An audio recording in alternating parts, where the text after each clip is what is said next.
তারপরে এরপরে স্যার হচ্ছে যে সরকারি কর্তৃত্বাধীনে প্রণীত নকশা কিংবা পরিকল্পনা সম্পর্কে অনুমান, ম্যাপস এন্ড আচ্ছা, প্ল্যান। আমরা ওই 36-37 একটু গন্ধ পাচ্ছি কি মনে পড়ে? ম্যাপ, প্ল্যান, চার্ট মনে আছে? স্যার 36 বলা ছিল স্যার, ওটা স্যার যে 36 স্যার। হ্যাঁ, ওই সেম জিনিসগুলো ধরেন যখন বেসরকারি উপায়ে তৈরি হবে, ধরেন আপনি একটা আপনার মানে প্রাইভেট একটা সার্ভেয়ার দিয়ে সার্ভে করতেছেন, আপনি একটা নিজস্ব একটা আমিন দিয়ে মাপতেছেন, এই জিনিসগুলো যখন ম্যাপ, চার্ট, প্ল্যান আসে তখন কিন্তু সেটা শ্যাল প্রিজম হয় না, তখন সেটা মে প্রিজম হয়। আর গভর্নমেন্ট সার্ভেয়ার যখন সার্ভে করে যায়, যেরকম এই যে রেকর্ড গুলো যে করতেছে সিএসএস, আরএস, বিএস, এই সবগুলোই কি, এই সবগুলো কিন্তু গভর্নমেন্ট সার্ভেয়ার করে এবং গভর্নমেন্ট থেকে সরকারি গেজেট নোটিফিকেশনে এগুলো প্রকাশিত হয়। এই কারণে এগুলোর ক্ষেত্রে প্রিজাম্পশনটা কি, শ্যাল প্রিজম। ওকে,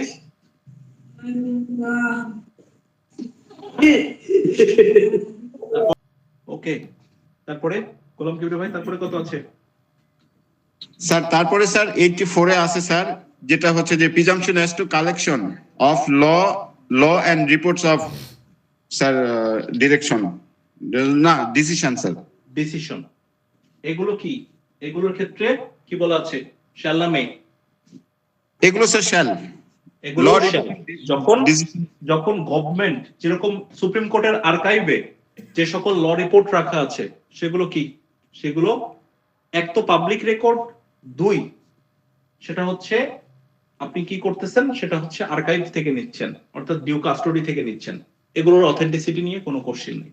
কিন্তু আপনি যদি বলেন ঢাকা ল রিপোর্ট, ডিএলআর, তাহলে সেটার ক্ষেত্রে কি প্রিজাম্পশনটা কি মানে কি বলে, শ্যাল হবে না মে হবে?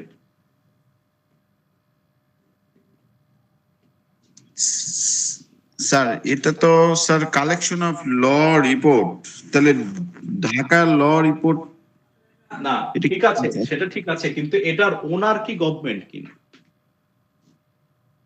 না, ওনার তো গভর্নমেন্ট না স্যার।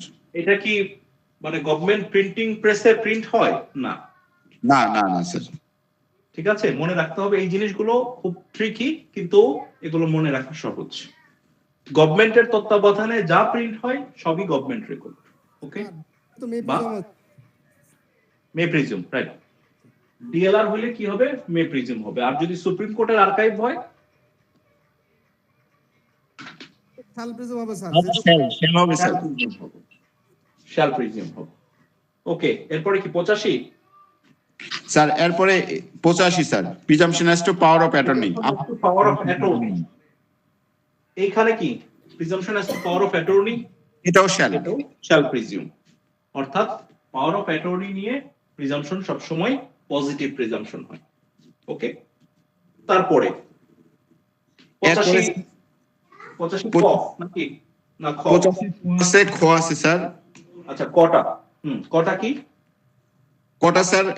ডিজিটাল আকারে চুক্তির অনুমান, presumption as two agreement of digital form. আচ্ছা, এটাও শ্যাল। এটাও কি শ্যাল? অর্থাৎ ধরেন যে হচ্ছে গভর্নমেন্ট বা আপনার private person, public person, whatever it is, person এখানে ম্যাটার না, এখানে ম্যাটারটা হচ্ছে আপনার চুক্তি কি ডিজিটাল ফরম্যাটে কিনা এবং সেটা অথেন্টিক কিনা। যেরকম একটা চুক্তির যদি আপনার পিডিএফ ফরম্যাটে সেই জিনিসটা পাওয়া যায় যেটা নন এডিটেবল, সেই জিনিসটার ক্ষেত্রে প্রিজাম্পশন অ্যাফার্মেটিভ প্রিজাম্পশন, অর্থাৎ শ্যাল প্রিজুম। ওকে, কিন্তু আপনি একটা ওয়ার্ড ডকুমেন্ট আপনি বলবেন যে এটা একটা চুক্তিপত্র, সেটা কিন্তু মানা হবে না, কারণ সেটা এডিটেবল ফরম্যাটে আছে, আপনি ইউ ক্যান এডিট। ওকে, জি স্যার। কাজেই ডিজিটাল মানেই যে সবকিছু একেবারে শ্যাল না, আপনাকে বুঝতে হবে সেটার অথেন্টিক সোর্স আছে কিনা। ঠিক আছে, সোর্স যদি অথেন্টিক হয় তাহলে সেটার ক্ষেত্রে প্রিজাম্পশন অবশ্যই শ্যাল হবে, আর যদি সোর্স অথেন্টিক না হয় সেটার ক্ষেত্রে মে হবে।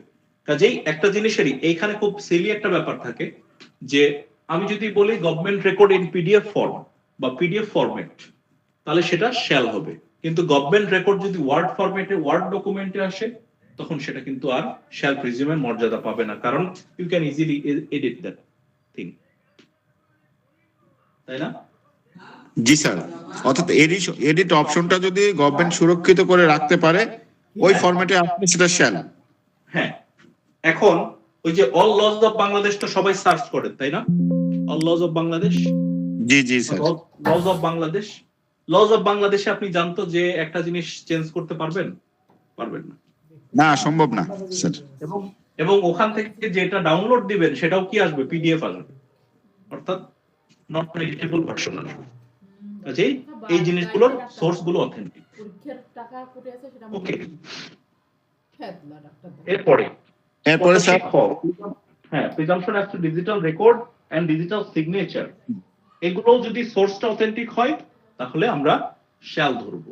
কারণ ওই যে এগুলো আপনার ডিজিটাল রেকর্ড বা ডিজিটাল সিগনেচার, এই জিনিসগুলো অথেন্টিকেট করে কে? মনে আছে আমি বলেছিলাম? এটা স্যার ওই যে কনসার্ন অথরিটি, সংশ্লিষ্ট অথরিটি ওরা। ICT ministry, ICT ministry. আপনি একটা ডিজিটাল সিগনেচার দেবেন, সেই সিগনেচারটা ভেরিফাই করে আপনাকে একটা সিগনেচার সার্টিফিকেট দিয়ে দেবে কে? ICT ministry. কাজেই এগুলোর সংরক্ষণ এবং এগুলোর অথেন্টিসিটি নির্ধারণের ব্যাপার যখনই গভর্নমেন্টের দায়ে পড়বে বা গভর্নমেন্টের ঘাড়ে আছে, যেগুলো অথেন্টিক কিনা এগুলো গভর্নমেন্টকেই দায় বয়ে বেড়াতে হবে, তখন এই জিনিসগুলো শ্যাল প্রিজিউমের মর্যাদা পাবে। ঠিক 85 খ ঠিক সেই রকম, যে ডিজিটাল রেকর্ড এবং ডিজিটাল সিগনেচার এগুলো হচ্ছে শ্যাল প্রিজিউমের মর্যাদা পাবে। এরপরে sir presumption as to digital signature certificate, এটাও শ্যাল। কারণ এটাও ইস্যু করে কে? এটা হচ্ছে ইস্যু করে আইসিটি মিনিস্ট্রি বা তার অধীনে কোনো তত্ত্বাবধায়ক প্রতিষ্ঠান। ঠিক আছে, এই কারণে এটাও শ্যাল হবে। ওকে, তারপরে 87 কি বলতেছে? Presumption as to book, maps and charts. এইখানে দেখেন, এইখানে গভর্নমেন্ট কথাটা লেখা আছে কিনা খেয়াল করে দেখেন।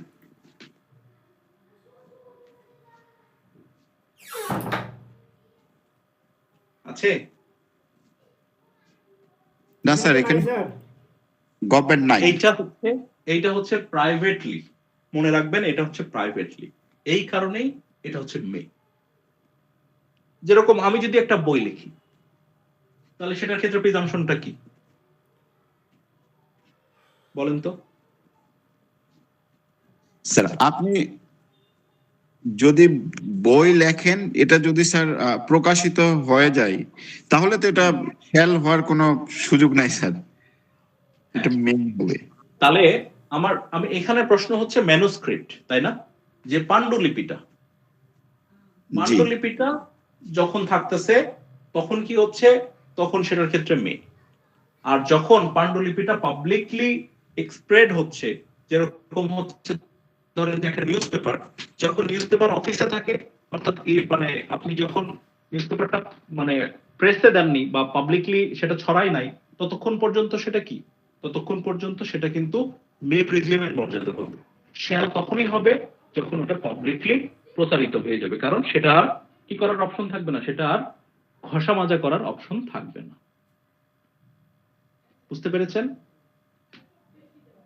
জি স্যার। তাহলে স্যার জাতীয় শ্যাল হবে। তাহলে বুকস, ম্যাপস এন্ড চার্টস এটা যখন প্রাইভেটলি কালেকশনে থাকবে, তখন সেটাকে আমরা কি বলবো? তখন সেখানে আমরা প্রিজাম্পশন নিব মে। ওকে, জি স্যার। তারপরে sir presumption as two telegraphic message, এটা আবার মে প্রিজম। এটার প্রয়োজন নাই, এটা বাদ দেন। তারপরে স্যার 88 এর 1, এটা হচ্ছে যে ডিজিটাল কমিউনিকেশন সম্পর্ক। Digital communication. এখন এই যে ধরেন যে আমি হোয়াটসঅ্যাপে একটা মেসেজ দিয়েছি, এটার কি অথেন্টিক কোনো সোর্স আছে যে আমি দিয়েছি? ডিজিটাল আমার আইডি হ্যাক করতে পারে না, হ্যাক হয়ে কেউ মেসেজ দিতে পারে না? জি জি স্যার, খুবই পসিবল এটা। আবার ধরেন যে হচ্ছে আমার সাথে আমার বন্ধু আছে, সে দুষ্টামি করে আমার ফোনটা নিয়ে আনলক করে একটা উল্টাপাল্টা মেসেজ দিয়ে দিল, হতে পারে না? পারে। এই কারণে এখানকার প্রিজাম্পশন দেখবেন মে। যেখানে দেখতেছেন যে একটু ব্যত্যয় ঘটার সুযোগ আছে সেখানেই মে। একটু খেয়াল করে দেখেন, জিনিসগুলো শুধুমাত্র পড়বেন না, চোখ কান খোলা রাখবেন।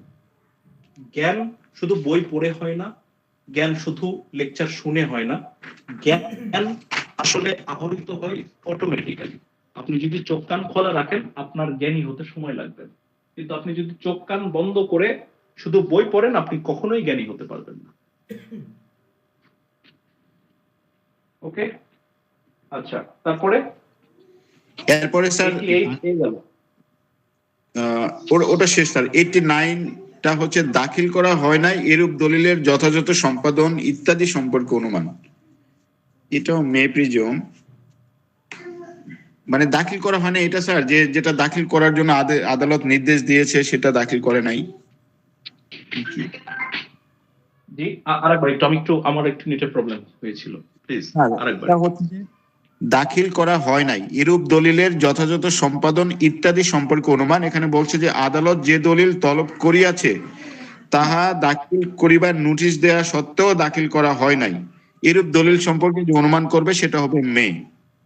আচ্ছা, না স্যার, এটা শ্যাল স্যার, এটা শ্যাল প্রিজম।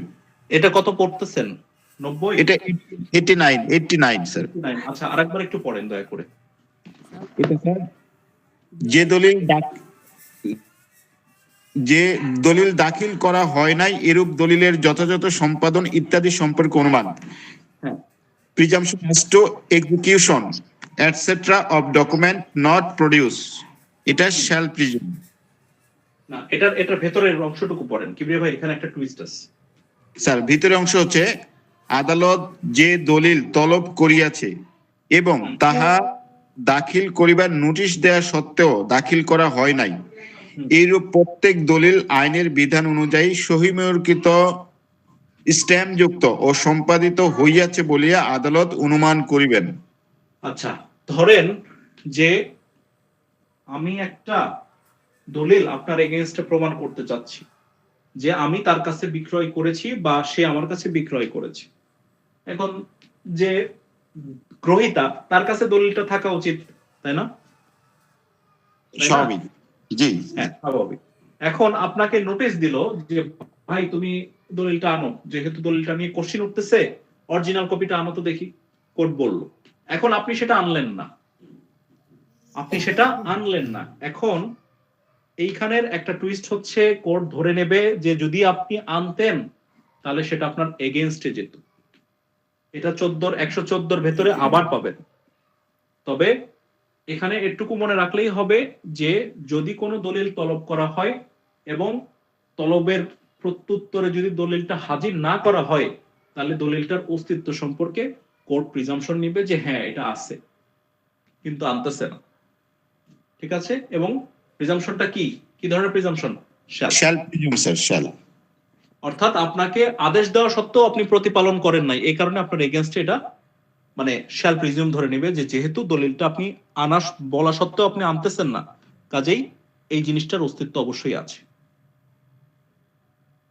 স্যার এখানে যদি স্যার দলিলটা না থাকে স্যার, দলিলটা না থাকলে তো আপনার নোটিশই দেবে না।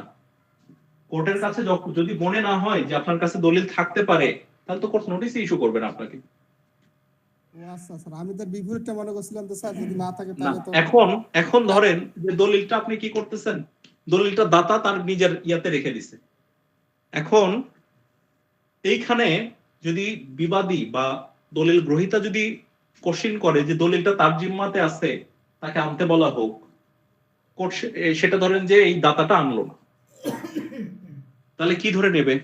যেহেতু গ্রহীতা প্রশ্ন করতেছে দলিলটা সম্পাদিত হয়েছে এবং দাতার জিম্মায় আছে, তাহলে কোর্ট তাকে নোটিশ করবে। নোটিশ করা সত্ত্বেও যদি সে না আসে, না মানে দলিলটা হাজির না করে অথবা অপোজ না করে যে দলিলটা আসলে তার জিম্মায় আছে বা দলিলটা আসলে সম্পাদনই হয় নাই, এইরকম যদি কোনো ক্লেম না করে বা সেটা প্রমাণ না করতে পারে, তাহলে ধরে নেওয়া হবে দলিলটার এক্সিস্টেন্স আছে। ওকে, জি রাইট। আচ্ছা, এরপরে 90, আমরা এটা দিয়ে আজকের ক্লাসটা শেষ করব। 90 কি বলছে?